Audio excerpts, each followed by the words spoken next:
Owner Training School. In this video we're going to be talking about equipment and how to hold the lead. Now, one mistake a lot of dog owners make is to hold the lead really tight. So you're keeping it as short as you possibly can to keep your dog close to you. However, this means that you're putting tension on the lead and your dog hasn't got any freedom to move around.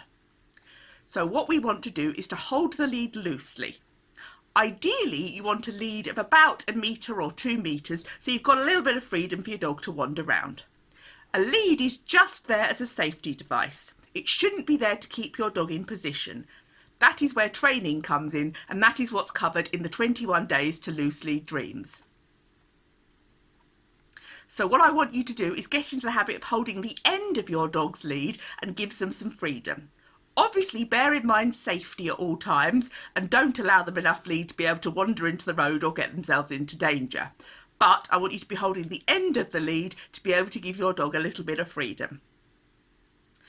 Another thing we need to think about is where you're going to attach the other end of that lead. It has to be attached somewhere onto your dog.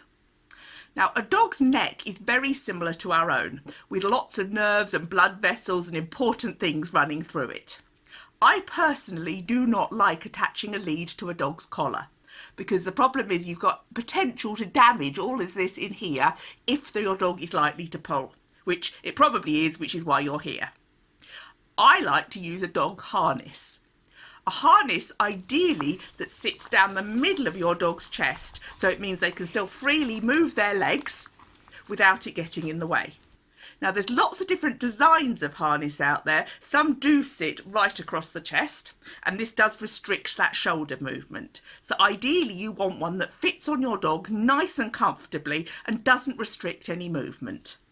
I highly recommend the Perfect Fit harnesses, and that's what all my dogs wear, and that you'll see in the videos.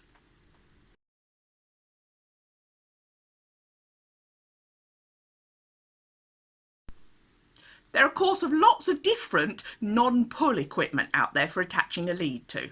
But the problem is they often cause some kind of discomfort to your dog. Head collars are a popular choice, but the problem is by taking that control of your dog's head, often dogs don't like it. So you'll often see them paw at their faces or rub their heads on the ground. How would you like it if you were out for a scenic walk and someone had control over your head? So at any moment, you don't know when they're suddenly going to yank you off to one side.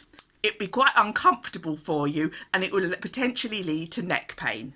So head collars are something that I will only use for particularly strong dogs in certain cases. They're not something I tend to recommend for everyday pet owners unless you've got a specific need for one.